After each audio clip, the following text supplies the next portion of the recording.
Hey man, welcome back. You're still watching Ekse right here on Cape Town TV, the People's Channel, and we are still celebrating our 7th season of Ekse. And man, if that is not an inspiration for you to keep on doing what you're doing, then I don't know what is. So as a celebration, what we decided to do is to try and get up and chat to one of our inspirations who inspire us as individuals.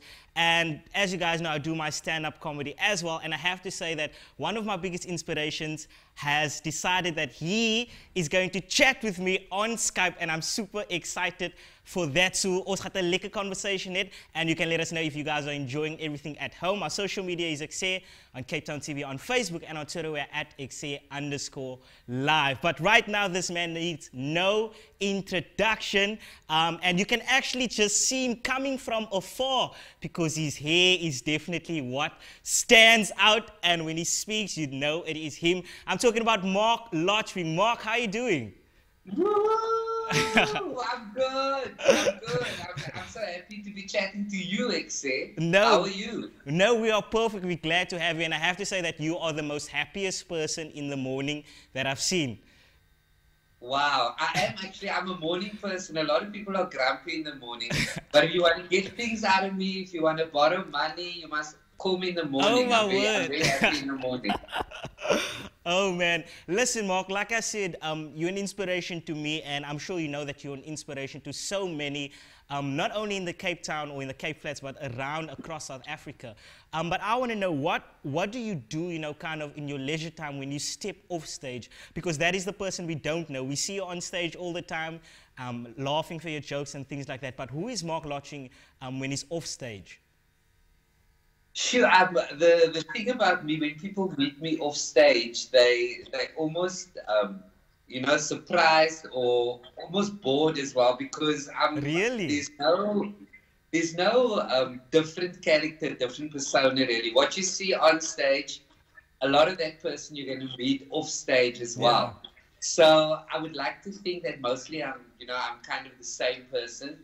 Of course, I totally love my friends, you know, because I love chatting to people, and I love having a good time with people. So I spend a lot of time with friends when I'm off stage. But generally, the person you get to meet on stage and the person you get to meet off stage, pretty similar. Pretty similar. Oh man, I love that. And I have to say, something that is pretty similar or staying the same is your career, because you are not going anywhere. We see you, we've seen you over the years, and we see you grow all the time. And I think one of the most successful things for an artist is longevity. Why do you feel that is so important, and what are some of the recipes for success that you can share, especially as a comedian? Firstly, I had to laugh when you said you're not going anywhere, because I can say that. I know why kyk, I kan dit wees. Because Jay had no, I think, you know, longevity is such a strange thing. I'm reading this book at the moment, this book by Elton John about his life. And it's so interesting because he says, we know, when he started out, he had all these #1 hits, and he was on top of the world. And he says the biggest mistake you can make is to think that that will last forever, because then you are in for a big surprise. And he said he's always been aware of that. And I read this last night, and I was thinking, wow, you know, it is absolutely true, because you cannot live your life thinking it gaat altyd so wees. You cannot live your life thinking the crowds are always going to be screaming for you and screaming for your jokes. So I keep that in the back of my mind, because I've always known if people love you on Wednesday, it doesn't mean they're going to love you on Saturday, because there are new people coming along all the time, and that's just what life is like. The comedy world is like that, the music world is like that. 100%. So I've always just known that in order for me to still have some kind of appeal, you cannot tell the same stories over and over and over. You know, if you were a singer, maybe you could be singing "I Will Always Love You" for a long time, and people will love it. Maar as mense een keer 'n storie gehoor het, they come back to your show and they don't say, vertel weer die een wat jy vertel het van die geel jersey. They want new stories. So you've got to stay I see this your jersey, by the way, because your jersey is amazing today. Thank you so much. much. You've got to stay on top of things by staying relevant as a comedian. I think you've got to keep writing new material. Yeah. Now, I say that, but it's difficult because when you tell a new story, you don't know if that story is going to work or if it's going to be as funny to the audience as what it might have been to you in your head. So you're always living on the edge. You always have stomach nerves. You always have anxiety. Yeah. And I've gotten used to living like that. The nerves before a show have to be there. Yeah. But the important thing and the challenge for every comedian, I think, is to keep writing new material. Absolutely. And I love that advice. It's kind of just being relevant all the time and saying, kan die week, kan die nie weekie. But ek wil 'n bietjie personal raak maak. Is there any hidden talents that we may or may not know of besides comedy? My hidden talents? Yes. Very few people will know this because you have to be quite close to me, but I'm double jointed. Oh, wow. And yeah, that's a hidden talent that I reserve for very special people. No, I'm not. I made that up. I don't know what my hidden talents are, but I found out during lockdown now. Ek maak nogal lekker kos. And I don't have amazing recipes or whatever, but I've got great taste buds. You know, because some people can present food to you, and I like it lekker, and then, you know, you take your first 2 bites and you think, wow, you know, I'll have to stop at the drive-thru after this.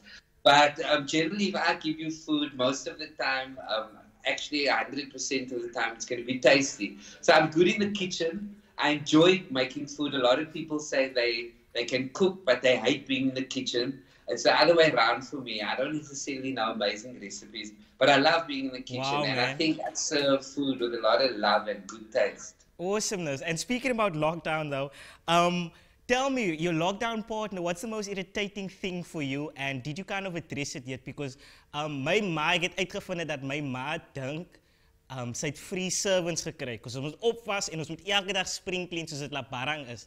But when it comes to you, what are some of the things that you get a bit irritated about your lockdown partner? Well, my lockdown partner obviously is Anwar, who's my life partner. So, and the annoying thing, and I can say this because I've said it in other views, is I've discovered that he believes after he's had oats and put water in that pot, that miraculously gaat die pot self skoon word just by leaving water in the pot. And I will not know what yellow wheat as yellow oats, it turns into cement if you don't sort it out yourself. Oh my word. And as jy oats geëet het, dis jou pot. Exactly. Maak jou eie pot skoon. So I had to address that issue because, you know, there are certain pots that I believe should be washed by the person who's responsible for that very crime scene. So I think that's been the major thing that I've learned. But generally, I'm easy to get on with, and I try not to let a lot of issues get to me. So lockdown hasn't been difficult for me. I'm glad. Because I try to, even, you know, before lockdown, just in normal life. Yeah. You know, life is so short. If you look at it in its totality, and there's so much to do. Exactly. So you must try to waste a little time on getting chaos in your head and on, you know, looking for arguments, looking for issues. I try not to, because it's just a waste of time. It's a waste of oxygen. You're gonna oxygen, word for oxygen from oxygen, the waste of oxygen, and you're just going to shorten your lifespan and not stay healthy. So I don't let negative issues really get to me. I love that, man. And just before we let you go, what have you become addicted to during lockdown? Because this is the time where you kind of been doing a lot of things the whole time just to waste time or oxygen, like you say. Oxygen, yes. What have I become addicted to? I haven't become addicted to anything because there's so much that I wanted to do. I thought, you know, when my president announced lockdown, I'm going to catch up with all my movies, I'm going to catch up with Netflix and so forth. Maar mense was so besig in lockdown with online activity, with interviews online, that you know, it's been keeping me really busy, and I didn't really get a chance to be addicted to anything. But what I did realize in lockdown is a lot of people are making video calls and they're catching up with and Amalus, Zoom, Mal, and so forth. So what I've discovered in lockdown and what I've decided is wake up early and make yourself lekker. I love that. Because I'm not going to a video call and you don't want to be horrified. The phone says, I mean, I like Jamie lekker. I love that, man. And I'm trying to stay away from, you know, you got that cupboard with the chips and chocolates, we call it luxuries. Yeah. I'm trying to stay away from that cupboard because when lockdown ends, you must come out of your house and you moet altijd lekker like. So don't shock anybody when you get out of lockdown. I love that, I'm trying to stay away from bad addictions, you know. Well, you are looking lekker and you're going to stay looking lekker, and I hope Anwar shares his out with you too, because then everyone can just be happy in lockdown and that. Thank you so much for chatting to us. We really appreciate it. We're going to take a quick break. It's too short. Let's do it again. Yes, Goodbye. of course. See you. We're going to take a quick break. When we do come back, we have much more for you.